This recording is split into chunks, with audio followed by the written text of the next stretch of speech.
ஒரு விசேஷமான செய்தி உங்களுக்காக சொல்ல இருக்கிறோம். நிறைய பேர் ஓஎம்ஆர் பகுதியில் ஈசிஆர் பகுதியில் ஏதாவது ப்ரேயர் நடத்துங்கன்னு சொல்லி கேட்டிருந்தாங்க. நாங்கள் உங்களுக்காக ஒவ்வொரு மாதம் 4வது சனிக்கிழமை பெருங்குடி பகுதியில் கீழே வர விலாசத்தில் கூட்டத்தை ஆயத்தப்படுத்தியிருக்கோம். சிறு இடம் தான், ஒரு 70 பேர் உட்கார்றது போல. ஜெபம் முடிந்த உடனே எல்லாருக்கும் தனித்தனியாக கவுன்சிலிங் கொடுத்து நேரத்தை ஸ்பெண்ட் பண்ணுகிறோம். வாருங்க, அந்த ஜெபத்தில் கலந்து கொள்ளுங்க. அநேக கட்டுகள், அநேக பிரச்சனைகள், மாந்திரிக பிரச்சனைகள் உள்ளவர்களுக்காய் இதை நாங்கள் ஆயத்தப்படுத்தியிருக்கிறோம். ஒவ்வொரு மாதமும் 4வது சனிக்கிழமை காலை 10 மணி முதல் 1 மணி வரை நடக்க இருக்கிறது. வாருங்க, கர்த்தர் உங்களை ஆசீர்வதிப்பார். இன்னைக்கு என்ன தலைப்புனா, ஃபஸ்ட்டு இந்த மாந்திரிகம், இந்த பிரச்சனை இருக்குது, இந்த பிசாசின் கிரியை இருக்குது, இல்லை என் வாழ்க்கையில் இந்த கடன் பிரச்சனை இருக்குது, என் வாழ்க்கையில் குடும்பத்தில் சமாதானம் இல்லை பிசாசின் தந்திரங்கள் ஜாஸ்தியாக இருக்குது, நான் எப்படி இதற்காக பர்டிகுலராக இந்த மாதிரி காரியத்திற்காக ஜெபிக்கணும்னு. சில பேர் என்ன கேட்பாங்களா, அது எதுக்கு ஏதாவது வசனம் இருக்கா பாஸ்டர், ஏதாவது வசனம் தான் எனக்கு கொடுங்க, நான் அதை வச்சு நான் ஜெபிக்கிறேன். எங்கெங்கே எல்லாம் வசனத்தோடு நீங்கள் இணைத்து ஒரு ஜெபம் பண்ணுறீங்களோ அந்த ஜெபம் பெரிய காரியங்களை உண்டு பண்ணும். அதனால தான் அடிக்கடி சொல்லுவேன், வார்த்தை முக்கியமா. நான் ஜெபம் பண்ணிட்டு போகிறேன், தலையில் கையை வச்சிட்டா போதுன்னு நினச்சிங்கன்னா அதுவே ஒரு நாள் உங்களுக்கு விக்கிரகமாக மாறிடும். அப்போ வசனத்தை வைத்து எப்படி ஜெபிக்கலாம், அப்படி ஜெபிக்கிறது மூலமாக என்ன பலன் இருக்கு, இதுதான் இன்னைக்கு தலைப்பு. என்ன, வசனத்தை வச்சு எப்படி ஜெபிக்கலாம். நிறைய பேர் வீட்டுக்கு போகும்பொழுது, வெளியே போகும்பொழுது காலாண்டர் வசனத்தை பார்த்து படிச்சுட்டு போகிறது, இல்லை மொபைலில் வர வாக்கு தத்தங்கள், ஏதோ ஒரு வாக்கு தத்தங்களை டெய்லியும் படிச்சுட்டு போகிறது. இது வார்த்தை அல்ல. ஆட்டோவில் வர வார்த்தையை படிக்கிறது, பஸ்ஸில் போகிற வார்த்தையை படிக்கிறது, இது உங்களுக்காய் கொடுக்கப்பட்ட வார்த்தை அல்ல. இது உங்களை பார்க்க வைக்கும்படியாக மனிதர்கள் செய்கிற சில விசுவாச வார்த்தை. இதனால் நீங்கள் தேற்றலாம் படலாம் தவிர, ஆனால் நீங்கள் போராடுகிற போராட்டத்திற்கு இந்த வசனம் உதவி செய்யுமான்னு கேட்டால் கிடையாது. வெளியே போகிறோம், ஸ்நாக்ஸ் சாப்பிட்றோம், ஒரு டூருக்கு போகிறோம், மாங்காய் இல்லை ஐஸ்கிரீம், கூல்ட்ரிங்க் சாப்பிட்றது இது ஸ்நாக்ஸ். இது சாப்பிட்லாம், சாடாமல இருக்கலாம், சாப்பிட்டா கொஞ்சம் பலனாக இருக்கும், இல்லை சாப்பிட்டா கொஞ்சம் இருதயத்துக்கு திருப்தி. இதுதான் வாக்கு தத்துவம். ஆனால் மதியானம் சாப்பாடுன்றது ரொம்ப முக்கியம், காலையில் சாப்பாடுன்றது முக்கியம். எல்லாத்தையும் வாங்கி கொடுத்தீங்க, சாப்பாடு என்னப்பா? அப்போ முக்கியமானது எது? இந்த ஸ்நாக்ஸ் நைட்டு தூக்கத்தை உண்டு பண்ணாது, ஸ்நாக்ஸ் அடுத்த நாள் உற்சாகத்தை உண்டு பண்ணாது. அந்த இரவு சாப்பாடு ரொம்ப முக்கியம். அதே போல் மதிய சாப்பாடு ரொம்ப முக்கியம். அதே போல் ஒவ்வொரு போராட்டத்திற்கு ஒரு வசனம் என்பது ரொம்ப முக்கியம். இந்த வீட்டுக்கு ஒரு வசனத்தை டெய்லியும் படிக்கிற என் அன்பு ஜனமே, வேதத்தை டெய்லியும் கண்டினியூவாக என்ன பண்ணணும், ஒரு நாளுக்கு ஒரு அதிகாரத்தை என்ன பண்ணணும், கண்டினியூவாக படிக்கணும். ஒரு நாளுக்கு ஒரு அதிகாரத்தை என்ன பண்ணணும், கண்டினியூவாக படிச்சுக்கிட்டு நீங்கள் கடந்து போகணும். முடிஞ்சாலும் எல்லாம் மனப்பாடம் பண்ணணும் நினைக்கிறேன், ஸ்பீடாக படிக்கணும், டைம் ஆயிடுச்சு. அந்த வசனத்தை புரிஞ்சு, ஏன்னா இன்னைக்கு உன்னை வழி நடத்துறது அந்த வசனம் தான். வசனத்தை மனப்பாடமாக பண்ணுறதுனால, ட்ரெயின் போல ஸ்பீடாக படிக்கிறதுனால உங்கள் வாழ்க்கையில் ஒரு மாற்றம் ஏற்படாது. அந்த வசனத்தை ஏற்ற நேரத்தில் தொடர்ந்து படிக்கிற ஒரு காரியம். நான் இப்போ என்ன சொல்கிறேன்னா, சர்க்கரையை எல்லாத்துக்கும் போட முடியுமா? மீன் குழம்புக்கு சர்க்கரை எதுக்கு போடணும்? இனிப்பான பலகாரத்துக்கு சர்க்கரை போடணும். காரத்தை எல்லாத்துக்கும் போட முடியுமா? காரமான சாப்பாடு காரத்தை போடணும். மிளகு எல்லாத்துக்கும் யூஸ் பண்ண முடியுமா? தேவைப்பட்ட பொழுது. கருவேப்பிலை எல்லாத்துக்கும் யூஸ் பண்ண முடியுமா? தேவைப்படும் பொழுது. எது இந்த சமையல் பண்ணுறவங்க எந்தெந்த சமையலுக்கு எதை பிரயோஜனப்படுத்தினா அது சுவை உண்டாக்குமோ, அதே போல தான் சில மாந்திரிக கட்டுகள், சில சூனிய கட்டுகள், சில வியாதிக்கு, சில நெருக்கங்களுக்கு, சில உபத்திரத்துக்கு, சில ஃபினான்சியல் தடைக்கு, பண தடைகளுக்கு, இவைகளுக்காக தனித்தனியாய் ஒவ்வொரு ஜெபத்தை நம்ம என்ன பண்ணணும், ஏறெடுக்கணும். அல்லேலூயா, ஒரு ஆமென் சொல்லுவோமே. அப்போ அந்த வசனத்தை நீங்க கரெக்டான டைம்ல நீங்க பிரயோஜனப்படுத்தும் பொழுது, சொல்லி ஜெபிக்கும் பொழுது, எப்படிப்பட்ட தடையா இருந்தாலும் அது உங்க வாழ்க்கையை விட்டு நீங்கி போகும். ஒரு வசனத்தை எடுத்து படிப்போம். அநேக பிரச்சனைகள் இருக்குன்னா இன்னைக்கு சொல்றதெல்லாம் நோட் பண்ணிக்கோங்க. இதெல்லாம் வீட்டில் போய் பார்த்துட்டு போனா ஞாபகமே இருக்காது. நோட் பண்ணி வீட்டில் உனக்கு தேவையானப்போ இந்த வசனத்தை படிக்கும் பொழுது நிச்சயமாக உங்க வாழ்க்கையில் ஒரு மாற்றத்தை உண்டு பண்ணும். கொலோசியர் 2ஆம் அதிகாரம் 14-15 படிப்போமா? நமக்கு எதிரிடையாகவும் கட்டளைகளால் நமக்கு விரோதமாகவும் இருந்த கையெழுத்தை குலைத்து அதை நடுவில் இராதபடிக்கு எடுத்து சிலுவையின் மேல் ஆணி அடித்து. சில நேரங்கள் சூனியங்கள் பார்த்தீங்கன்னா இந்த எழுத்துக்கள் என்ன பண்ணும்னா தகடுல எழுதி வைப்பாங்க. என்ன எழுதி வைப்பாங்கன்னா, எத்தனை பேர் பார்த்துருக்கீங்க? அந்த தகடுல எழுத்து சும்மா கிறுக்கி வச்ச போல இருக்கும். ஸ்டார் போட்டு சில எழுத்துக்கள் உனக்கு விரோதமாக எழுதப்பட்டிருக்கும். இந்த மாந்திரிக பண்றது முக்கியமான காரியம் என்னன்னா, சில எழுத்துக்களை எழுதுவாங்க, மாந்திரிக வார்த்தைகளை எழுதுவாங்க. உனக்கு விரோதமாக இவங்க இப்படி பண்ணணும், இவங்க கை கால் உடையணும், இவங்க பைத்தியமா போகணும், இவங்க பணத்துக்காக ஏங்கணும், இவங்க பிள்ளைகள் சிதறடிக்கப்படணும், ஒழுக்கம் இல்லாத போகணும், வியாதியில படுக்கணும், இப்படி அநேக காரியங்களை தகட்டில் எழுதி வைப்பாங்க, பொம்மையில எழுதி வைப்பாங்க. சில மாந்திரிகர்கள் சொல்லுவாங்க, சில பேர் வாயில பெணாத்துவாங்க, சில பேர் புலம்புற காரியம் உன் வாழ்க்கையில நடக்கும். சூனியம் பண்ண மாட்டாங்க, ஆனா அவங்க யாரோ ஒருத்தர் உனக்கு விரோதமாக சாபமோ புலம்பலோ ஏதோ ஒரு காரியத்தை சொல்லுவாங்க. இந்த மாதிரி உனக்கே தெரியும், இவங்க சொல்றதுனால தான் இப்படி நடக்குது, இவங்க பொறாமப்படுறாங்க, இவ வாயில சொன்னா இப்படிதான் நடக்குது. சில நேரங்கள்ல உனக்கு விரோதமாக மாந்திரிக பண்ணப்பட்டிருக்கும். அந்த டைம்ல இந்த வசனம் ரொம்ப ரொம்ப இம்பார்ட்டன்டான ஒரு வார்த்தை. எடுத்து படிங்க மீண்டும் ஒரு வாட்டி. கொலோசியர் 2ஆம் அதிகாரம் 14 வசனம் 14-15. நமக்கு எதிரிடையாகவும் கட்டளைகளால் நமக்கு விரோதமாகவும் இருந்த கையெழுத்தை குலைத்து, ஹல்லேலூயா, இருந்த கையெழுத்தை குலைத்து அதை நடுவில் இராதபடிக்கு எடுத்து சிலுவையின் மேல் ஆணி அடித்து. ஹல்லேலூயா. நீங்க சொல்லணும், ஆண்டவரே இந்த வசனத்தை படிச்சுட்டு இந்த மாதிரி வசனத்தை மனப்பாடம் பண்ணணும் நல்லா. அப்பா, எனக்காக நீ சிலுவையில எனக்கு விரோதமா எழுதினவர்கள் கட்டளைகளை முறியடித்த சிலுவையின் அடையாளம் இந்த வசனத்தின்படி, இந்த வார்த்தையின்படி அந்த வார்த்தைகள்லாம் நிர்மூலமாக்கப்படும். போன வாரம் ஒரு சகோதரி வீட்டுக்கு போறேன். நம்ம சபையில ஊழியம் பண்ணவங்க, ஏற்கனவே வேற சபைக்கு போயிருந்தவங்க. அந்த சபையில இருக்க பாஸ்டர் என்ன பண்றாரா, விசுவாசியெல்லாம் கூடமா கையை பிடிக்க வச்சுட்டு, இந்த சகோதரி என்ன பண்ண, அந்த சர்ச்சுக்கு போய் நல்லா இருக்கா, இனி நல்லா இருக்கக்கூடாது, அவள் வியாபாரம் கெட்டு போகணும், வியாதி படணும், எல்லாம் சங்கிலி ஜபம் 7 நாள் படுங்க, அவள் வியாதி பட்டு இருக்கணும், நம்ம சபைக்கு வரணும், அப்போதான் என்ன இருக்கும், அவ புரிஞ்சுப்பா அப்படின்னு சொல்லும். உடனே விசுவாசிகளும் சேர்ந்து ஜெபம் பண்ணுது. ஜெபம் பண்ண அதில் ஒரு விசுவாசி அக்கா உனக்கு விரோதமா இந்த மாதிரி ஜெபம் பண்றாங்க, சரிம்மா நீ ஆமா அந்த ஜெபத்துல பண்ண, நான் பண்ணாம போனா எனக்கு அடுத்து ஜெபம் பண்ண ஆரம்பிச்சிட்டாங்கன்னா. சொன்னது போலவே அவங்க என்னென்ன சொல்லி ஜெபம் பண்றாங்களோ, இந்த சகோதரிக்கு அதே சூழ்நிலை, பலவீனம், வருமானத்துல தடை, குடும்பத்துல தடை, நிறைய தடை. பாஸ்டர் ஒருவேளை அவங்க ஜெபம் பண்றாங்களே, அம்மா தவறாய் ஜெபிக்கிறாங்கன்னா அந்த ஜெபத்தை கர்த்தர் பதில் கொடுக்க மாட்டாரு. அப்ப அவங்களோட ஆளுகை செய்கிறது யாருன்னு நம்மளே தெரிஞ்சுக்கலாம். பட் என்னதான் இருந்தாலும் ஆரம்பம் அவங்க ஜெயிச்ச மாதிரி தெரியும். ஆனா நீங்க கண்டுபிடிச்சு துதிக்க பாருங்க, அவங்க என்ன பண்றாங்கன்ட்டு அந்த கூட்டத்திலேருந்தே ஒரு ஆளை கர்த்தர் உனக்காய் அனுப்பி அங்க என்ன நடக்குதுன்னு சொல்ல வைக்கிறாருன்னா அதுதான் கிருபை. விசுவாசிக்கிறாமே சொல்லுவோமே. இப்ப தெரிஞ்சாச்சு, இப்ப வசனத்தை வச்சு ஜெபம் பண்ணு, அது ஒன்றும் இல்லாமல் போகும். கரங்களை தெரிவிராமே சொல்லுவோமே.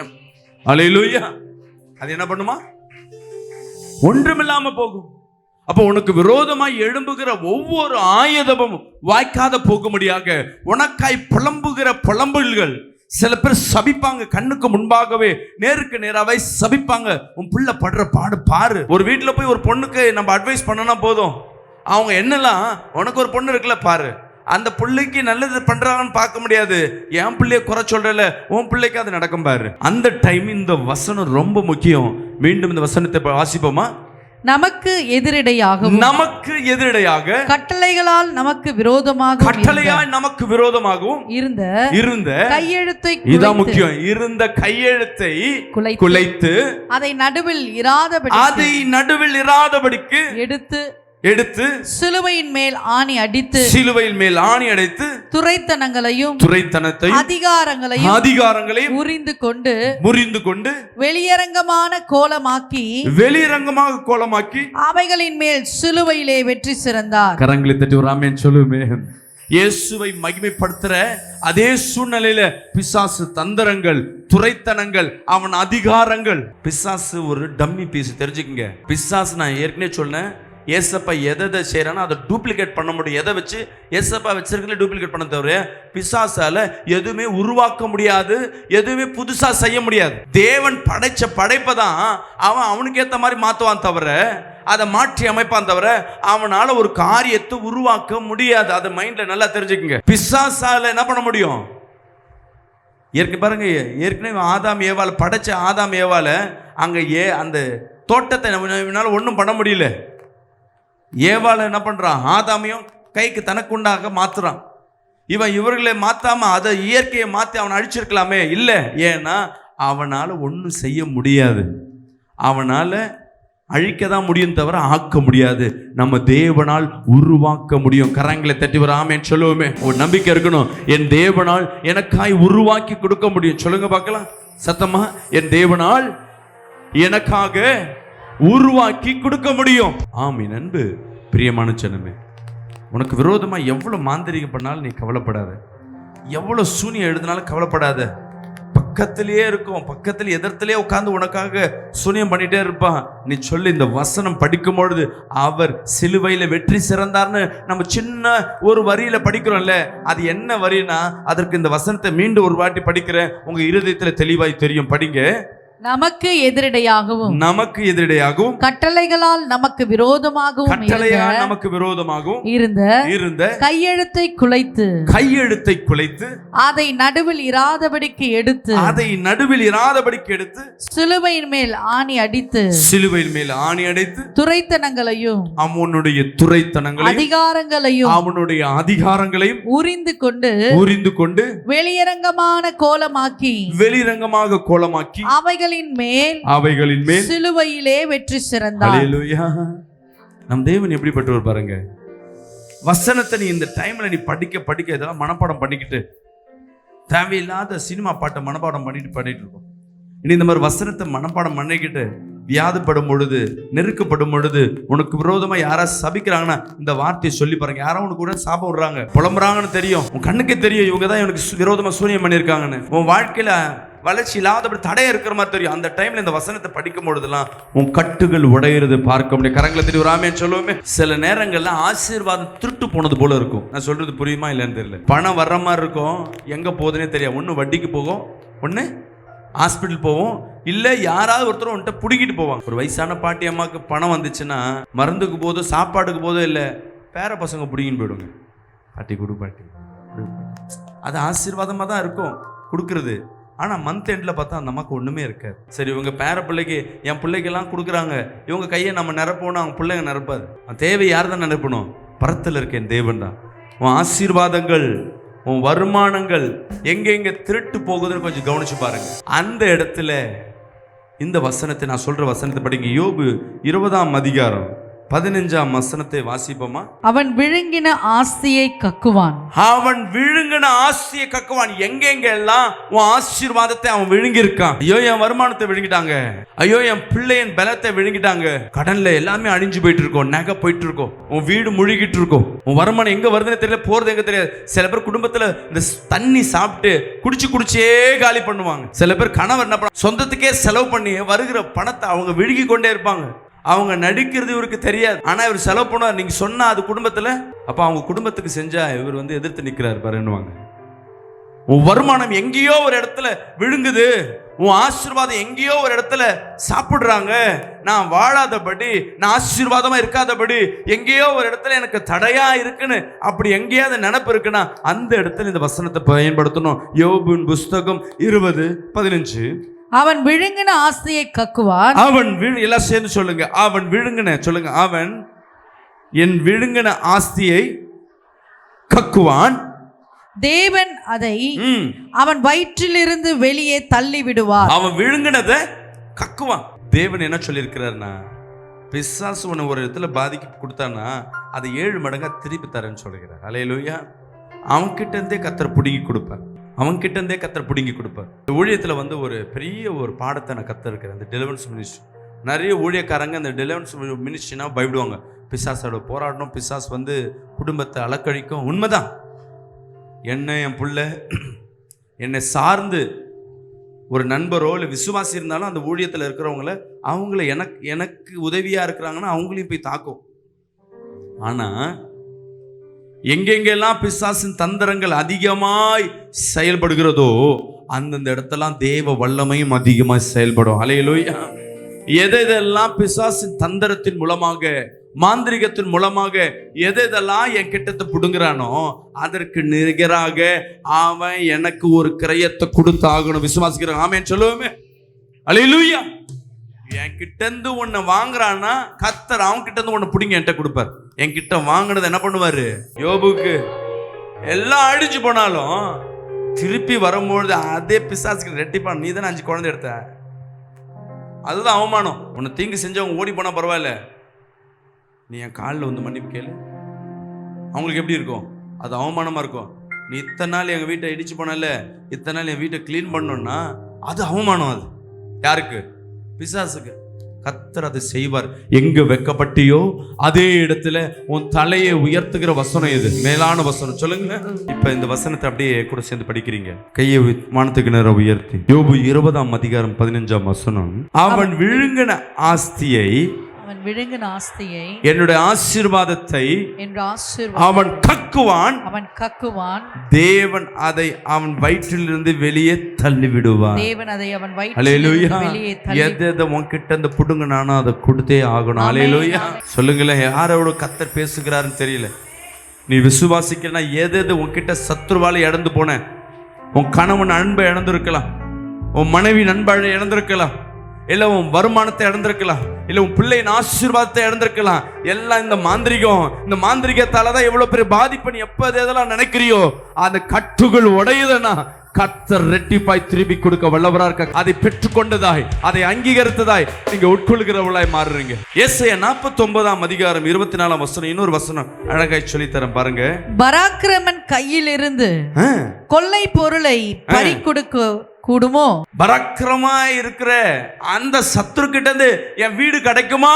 நிறைய பேர் வீட்டை பிடிங்கி வச்சிருப்பாங்க. உன் கணவனை, உன் மனைவி பிடிங்கி வச்சிருப்பாங்க. என் மனைவி போய் இன்னும் வரல பாஸ்டர், என் கணவன் போய் இன்னும் வரல பாஸ்டர். அவங்க எல்லாம் சிறப்பிடிச்சு வச்சிருக்காங்க. என்கிட்ட காசை வாங்கிட்டு தராம இருக்காங்க, தரேன்னு ஏமாத்துறாங்க. இது எனக்கு திருப்பி கிடைக்குமா? கர்த்தர் சொல்றார். இந்த வசனத்தை பாருங்க. ஏசாயா 49, 24, 25, 26 இந்த 3 வசனத்தை இன்னைக்கு பார்க்க போறீங்க. படிங்க. பராக்கிரமன் கையிலிருந்து கொள்ளை பொருளை பறிக்க கூடுமோ? அல்லது நீதியாய் சிறைப்பட்டு போனவர்களை விடுவிக்க கூடுமோ? என்றாலும் இதோ பராக்கிரமனால் சிறைப்படுத்தப்பட்டவர்களும் விடுவிக்கப்படுவார்கள். கரங்களை தட்டி ஒரு ஆமென் சொல்லுவோமே. படிங்க. பலவந்த நாள் கொள்ளையிடப்பட்டதும் விடுதலையாக்கப்படும். உன்னோடு வழக்காடுகிறவர்களோ நான் வழக்காடி உன் பிள்ளைகளை ரட்சித்துக் கொள்வேன். அடுத்தது, உன்னை ஒடுக்கினவர்களுடைய மாம்சத்தை அவர்களுக்கே தின்ன கொடுப்பேன். மதுபானத்தால் வெறி கொள்வது போல் தங்களுடைய இரத்தத்தினால் வெறி கொள்வார்கள். அல்லேலூயா.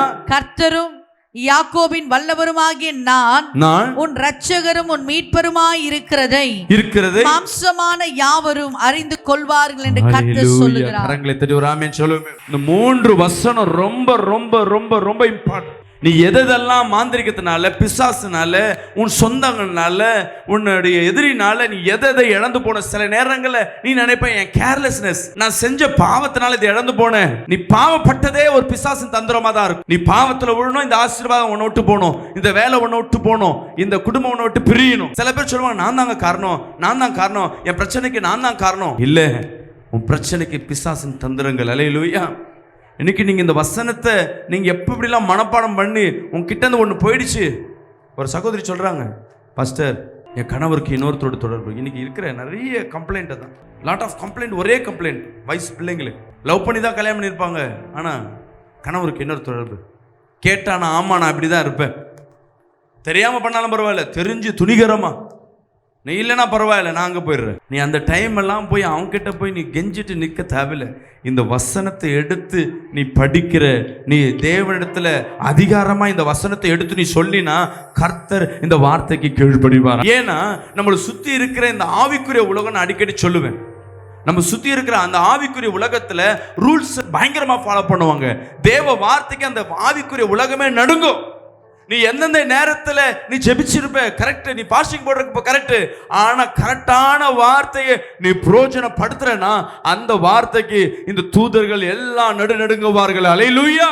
நிறைய கிரியைகளை சில இடத்துல பிசாசு கட்ட உடைப்பாங்க, போவே போவாது. நான் கேட்டுட்டே இருப்பேன், என்ன ஆண்டவரே ஏன் ஏன் ஏன் ஏன்? அப்ப சில நேரங்கள் ரகசியத்தை கத்தரி சொல்லுவார், சில வசனத்தை சொல்லி ஜெபிப்போம், சில சூழ்நிலை தேவன் பைபிள் செஞ்ச சூழ்நிலை சொல்லி அங்க ஜெபிக்கும் பொழுது அந்த கட்டுகள் தானா உடையும். சில பேர் என்கிட்ட ஆசீர்வாதத்தை தேடி வருவாங்க, எனக்கு வருமானம் கிடைக்கும், பிரிஞ்ச குடும்பம் சேரணும், உடனே ஒரு மிராக்கள் நடக்கணும். ஆனா நான் வந்து இங்க உட்காந்து என்ன பண்ணிட்டு இருப்பேன், அவங்க கட்டுகளை உடைப்பேன். அவங்களுக்கு ஒன்றும் புரியாது, இவர் ஆசீர்வாதத்துக்காக ஜெபிக்க சொன்னா கட்டுகளை உடைக்கிறார்.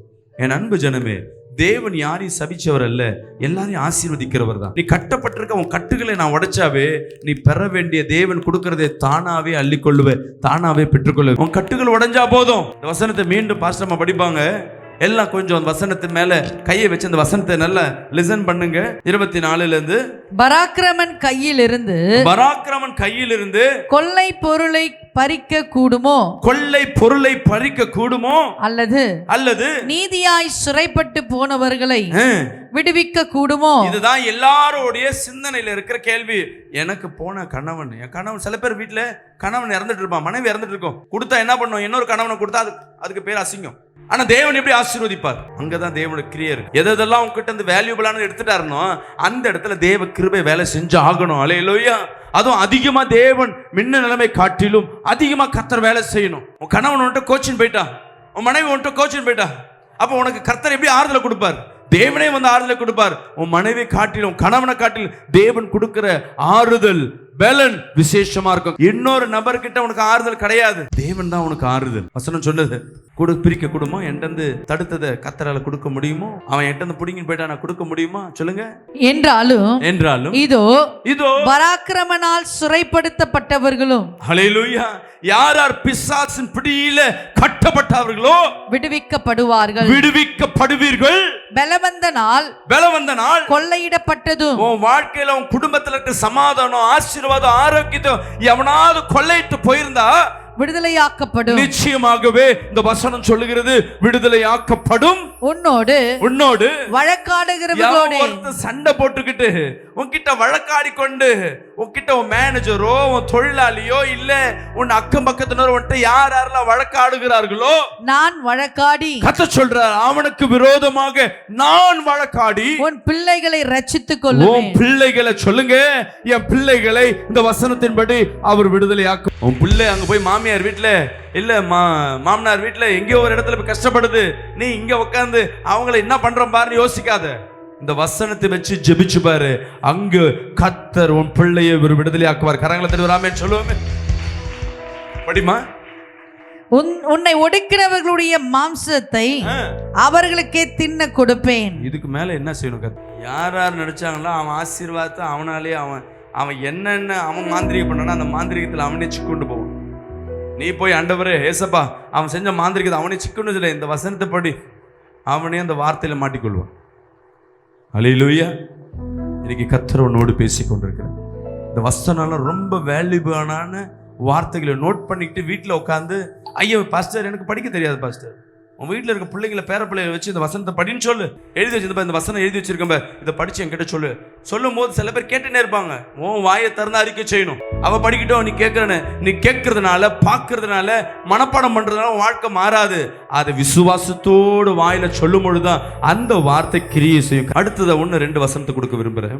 1 கொரிந்தியர் 6:20 படிங்களேன். கிரயத்துக்கு கொல்லப்பட்டீர்களே, ஆகையால் தேவனுக்கு உடையவர்களாகிய உங்கள் சரீரத்தினாலும் உங்கள் ஆவியினாலும் தேவனை மகிமைப்படுத்துங்கள். அல்லேலூயா. கிரையனா என்ன?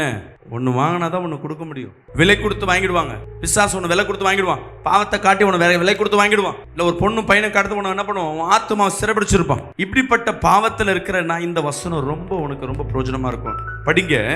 கிரயத்துக்கு கொல்லப்பட்டீர்களே, ஆகையால் தேவனுக்கு உடையவைகளாகிய உங்கள் சரீரத்தினாலும் உங்கள் சரீரங்களினாலும் உங்கள் ஆவியினாலும் தேவனை மகிமைப்படுத்துங்கள். அல்லேலூயா.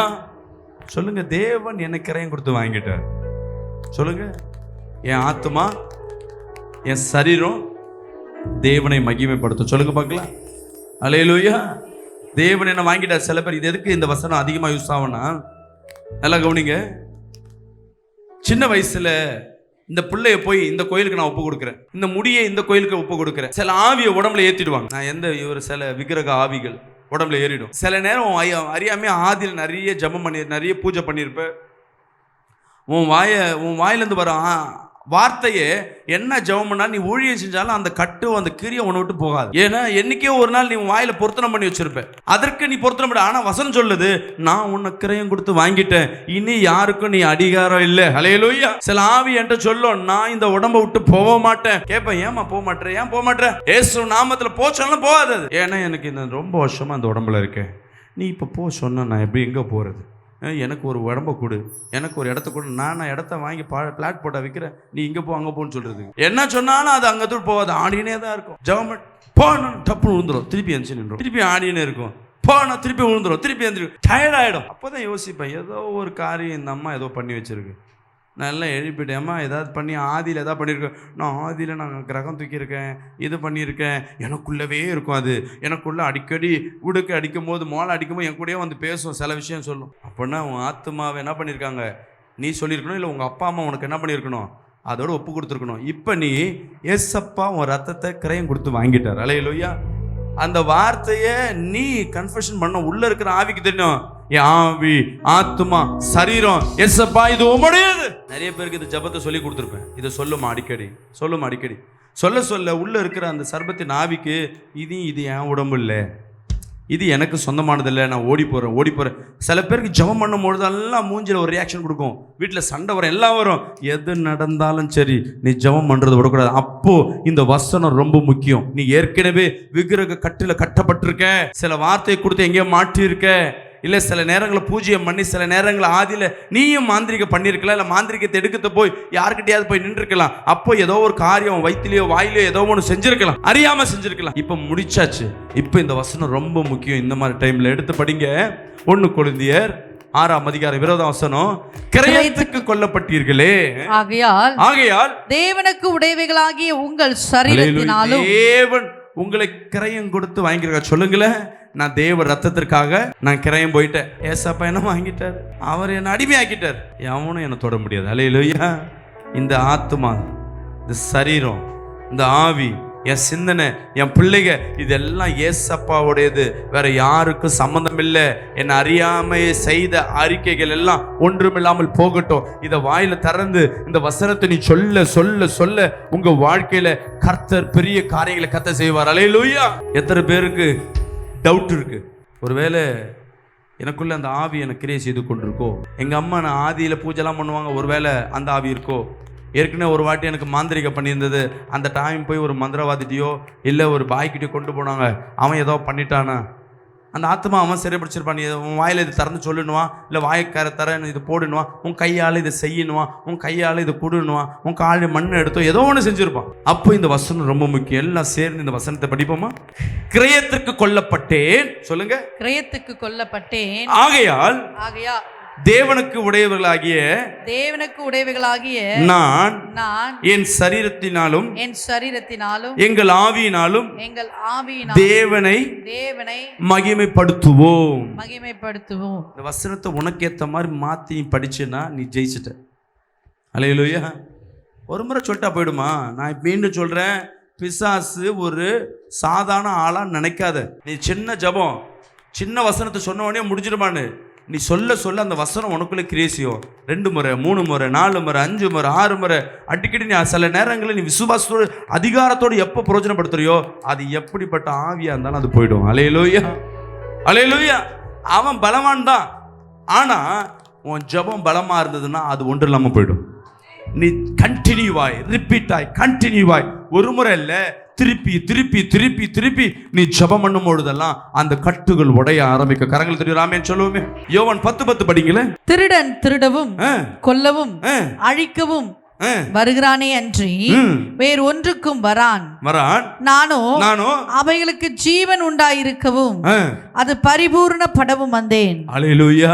அடிக்கடி சொல்ல, ஆண்டவரே இந்த பிசாசு தான் திருடவும் கொல்லவும் என்ன அழிக்க தான் வரான், நீங்க ஜீவனுள்ள தேவன் ஆண்டவரே என் வாழ்க்கையில வரங்க. இந்த வசனத்தை நோட் பண்ணிக்கங்க. அடுத்தது நீதிமொழிகள் 6ஆம் அதிகாரம் 30, 31, 32 ரொம்ப முக்கியமான வசனம் படிச்சீங்க. திருடன் தன் பசியை ஆற்ற திருடினான் ஜனங்கள் அவனை இகழ மாட்டார்கள்.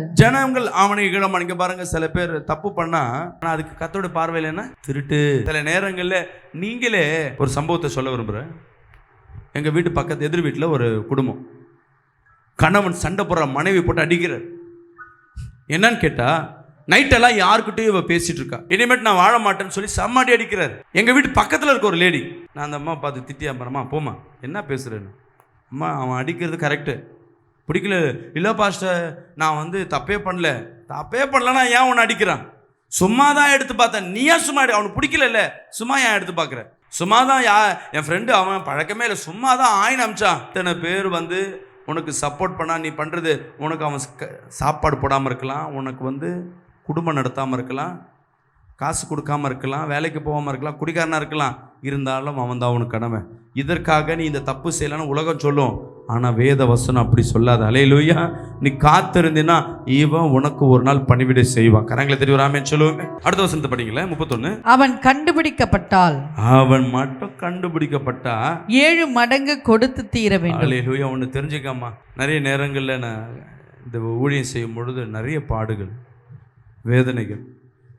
நான் அடிக்கடி இங்கே இருக்கும் பொழுது கவனிச்சிங்கன்னா, இங்கே ஸ்டேஜில் இருக்கும் பொழுது நல்லா ஆக்டிவாக இருக்கிற மாதிரியே இருக்கும், சுறுசுறுப்பாக இருக்கிற மாதிரியே தெரியும். ஆனால் இங்கேருந்து போயிட்டேன்னா ரொம்ப டயர்டாக இருக்கும். சின்ன வயசுலேருந்து எனக்கு பலவீனம் அதிகமாக உண்டு. ஜெபம் செய்கிறதுனால நான் தப்பிச்சுக்கிட்டு இருக்கேன். இதில் ரொம்ப பலவீனம் உண்டு போன சில நேரங்களில் வியாதியோ நெருக்கமோ இருக்கிற ஜபிக்கிற இடமோ விசுவாசிகளோ அநேக பாடுகள் உண்டு. எதெல்லாம் அதிகமாக பிசாசு நெருக்குதோ நான் மட்டும் அதை விசுவாசத்தோடு அதை ஹேண்டில் பண்ணி அது ஒரு பெரிய பொருட்டாமல் கர்த்தர் கொடுத்ததை நான் என்ஜாய் பண்ணி அந்த பலவீனத்தை நான் ஏற்றுக்கொண்டேன்னா, அடுத்த கட்டம், அந்த எக்ஸாம்பிள் ஒரு பலவீனமோ ஒரு கஷ்டமோ நெருக்கமோ ஒரு துன்பமோ ஒரு அவமானமோ இதுலேருந்து கடந்து வந்த அடுத்த மாதமோ அதுக்கு அடுத்த மாதமோ எவ்வளோ நான் நெருக்கப்பட்டனோ எவ்வளோ உடைக்கப்பட்டனோ பிசாசுனால, அவ்வளோவாய் 7 மடங்கான ஒரு ஆசீர்வாதத்தை கர்த்தர் என் வாழ்க்கையில் வைப்பார். கரங்களை தட்டி வராமேன்னு சொல்லுவோமே. அப்போ ஏதோ ஒரு பிசாசு என்னை அடிச்சார்னா கர்த்தர் 7 மடங்கு ஆசீர்வாதத்தை திருப்பி தருவார். அல்லேலூயா. பிசாசுனால வீட்டில் அடி, கணவன் திட்டுறான், ஏன் சர்ச்சுக்கு போற, ஏன் இப்படி பண்ண, திட்டு, அவமானம், உன் சொந்தங்க பந்தங்கள் திட்டுது, நீ ஊழியம் பண்ணிட்டு வந்தா திட்டுது, நீ கவலைப்படாத, உனக்கு கர்த்தர் 7 மடங்கு ஆசீர்வாதத்தை வச்சிருக்க. அந்த வேலையில, அந்த நிந்திக்கிற வேலையில, அந்த துன்பப்படுகிற வேலையில இந்த வசனத்தை நீ பிரயோஜனப்படுத்தி பாரு. பெரிய பெரிய காரியங்களை கர்த்தர் உன் வாழ்க்கையில செய்வார். படிங்க மீண்டும். அவன் கண்டுபிடிக்கப்பட்டால், அவன் யாவன் உனக்கு விரோதமாய் தீமை செய்யறான், அவன் கண்டுபிடிக்கப்பட்டா 7 மடங்கு கொடுத்து தீர வேண்டும். பிசாசு உனக்கு 7 மடங்கு தரணும். தன் வீட்டில் உள்ள பொருள்களை எல்லாம் கொடுக்க வேண்டியதாகும். கொடுக்க வேணும். ஒருத்தன் திருட கண்டுபிடிச்சிட்டாங்க, அவன் வீட்டில் திருடுறவன் தெருவில் கண்டுபிடிச்சா போலீஸ் என்ன பண்ணுவான், அவனு இருக்கிறதெல்லாம் எடுத்து அவன்கிட்ட உள்ளதையும் எடுத்து பிடிக்கணும் வந்துடுவான். ஆமா தானே, அம்மாவா இல்லையா? அதே போலதான் உன்கிட்ட ஒரு ஆசீர்வாதம் போதா, கவலைப்படாத, 7 மடங்காய் கர்த்தர் தருவார். அல்லேலூயா. ஐயோ எனக்கு இது போயிடுச்சு. சில பேர் மரிச்சு போயிருப்பாங்க. மரிச்சு போனதை கர்த்தர் வார்த்தை மாறாது, திருப்பி வராது.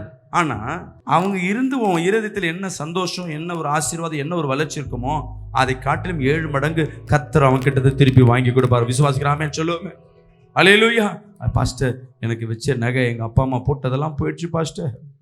பரவாயில்ல, எத்தனை சவரம் போயிடுச்சு? 10 சவரம். கர்த்தர் புது நகை உனக்கு 7 மடங்கா திருப்பி கொடுப்பார். ஆமென் சொல்லுவோமே. அம்மாவா இல்லையா? எத்தனை பேர் விசுவாசிக்கிறீங்க? எப்போ, எதற்கு? இந்த வசனத்தை நீ ஜெபிச்சுட்டு படிச்சுட்டு நீ ஜெபம் பண்ணினா நீ இழந்ததை பெற்றுக்கொள்ள முடியும். எனக்கு இந்த வசனத்தெல்லாம் அப்படியே மனப்பாடம் பண்ணுங்க. அப்படி படிமா கடைசி வசனத்தை. 6, 30, 31. அவன் கண்டுபிடிக்கப்பட்டால் 7 மடங்கு கொடுத்து தீர வேண்டும். 7 மடங்கு கொடுத்து தீர வேண்டும். தன் வீட்டில் உள்ள பொருள்களை எல்லாம் கொடுக்க வேண்டியதாகும். அல்லேலூயா.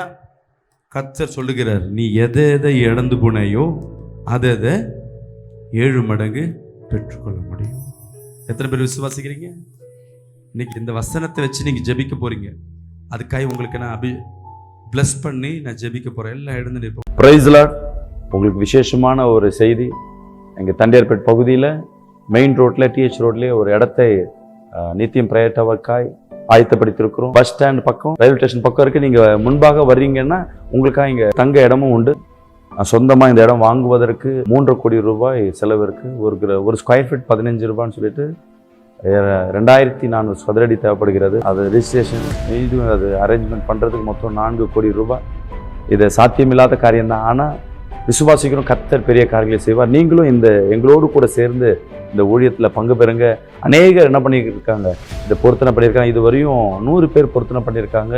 30 லட்ச ரூபாய்க்கு மேலே இதற்கு பொருத்தனைக்கு உண்டான காரியங்கள் வாய்க்க பண்ணியிருக்கு. கர்த்தர் அவங்களை ஆசீர்வதிக்கிறவராக இருக்கிறார். நீங்களும் எங்களோடு கூட சேர்ந்து கலந்து கொள்ளுங்க. ஒரு ஸ்கொயர் ஃபீட் உங்கள் பேரில் ஒரு ஸ்கொயர் ஃபீட் 15,000 ரூபாய் பொருத்தனை செய்து இந்த காரியத்தில் பங்கு பெறுங்க. நிச்சயமாகவே ஒரு அற்புதத்தை பார்க்க முடியும். பெரிய காரியங்களை நீங்கள் ஜெபம் பண்ணுங்க. பெரிய காரியத்திற்காக நீங்கள் விண்ணப்பம் வைங்க. அந்த விண்ணப்பத்தோடு சேர்ந்து இந்த பொருத்தனை பண்ணி பாருங்கள். நிச்சயமாகவே நீங்கள் இந்த ஆலயத்திற்காக வாங்கி கொடுக்க ஒவ்வொரு ஸ்கொயர் ஃபீட்டு உங்கள் வீட்டில் ஒரு பெரிய ஒரு மாற்றத்தை கர்த்தர் செய்வார். இங்கே அதில் ஃபுல் பண்ணி 6 மாதத்துக்குள்ளாக இந்த காரியங்களை கொடுக்கலாம். மாதம் தவணை முறையிலும் கொடுக்கலாம், இல்லை முழுசாகவும் கொடுக்கலாம். கர்த்தர் உங்களுக்கு எப்படி ஏவுறாரோ அது மாதிரி செய்யுங்க. வாங்க, இணைந்து நாம் சபையை கட்டுவோம். God plus.